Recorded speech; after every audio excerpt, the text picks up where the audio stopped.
mess. I'm like a total mess here. Okay, messy hair, don't care. All right, mom traps are you telling yourself? Are you... All right, let's see, quickly. Oh, I am videoing. Judgment-free zone here, but my house is totally a disaster. And here, Avery's sitting in her high chair, so she's gonna be really noisy. But do you see? Total mess. And the dishes haven't been done, and yeah, we've just been out and about so many times. My kids fighting upstairs. Enough time to have what stories, or more or less, what mom traps are you telling yourself?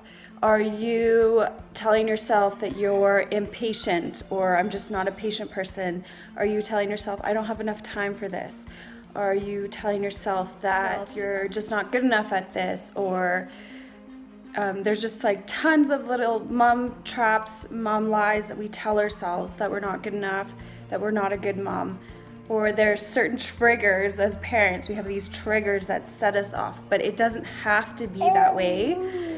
You know, when your kids are fighting and they're like frustrating you and stuff, and you automatically go to impatience, or you implode or yell, it doesn't have to be that way.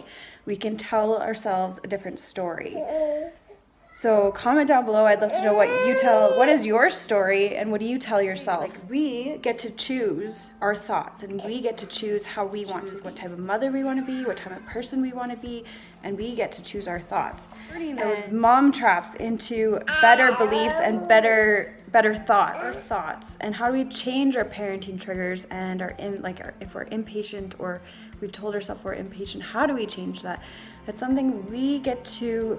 First of all, we have to believe that we can choose to think a different way. We can, when we have those negative thoughts, when our kids are fighting and we automatically go to impatience, it's because we've done that over and over again. So it can take time. It'll take time, and it does take some patience. But when we have that negative thought, or that excuse, or that story, or whatever you want to call it, that mom trap, come into our mind, we can choose to think something else. When you have that thought, you can squash it right away, and then say something else. So I use affirmations, or like mom mantras, or something positive to choose that thought instead. So because I have a lot of overwhelm about time and not having enough time to get the stuff that I want done. So I have one that I say, life is fun and easy, and I have more than enough time to get the things done that I love. Another one is, I have enough patience to cope with this. And I also have these cards printed off, and sometimes I choose, Avery's gonna be a little gremlin. Sometimes I choose to just pick one card and focus on that for the day. Sometimes I just pick one if I need it, or I choose that thought. And there's this one that I like too, is, there is peace and love in my home, even in the midst of the chaos.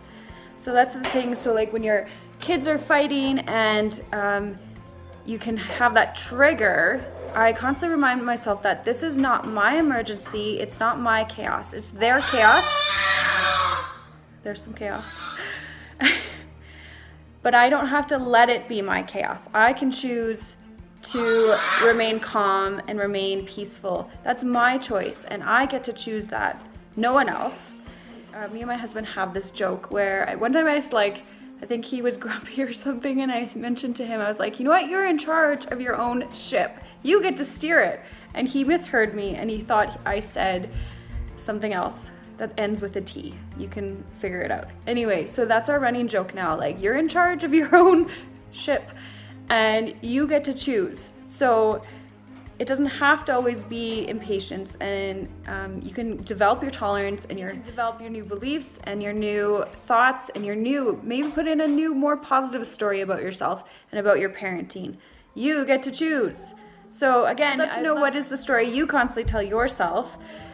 Comment down below, and maybe tell me what belief you're gonna put instead when next time my phone's out of the room and my kids are screaming. So if this resonated with you and you enjoyed this, please hit the like button, and if you're brand new, I would love for you to subscribe. And thank you so much for watching. I gotta get back to the kids. Bye for now.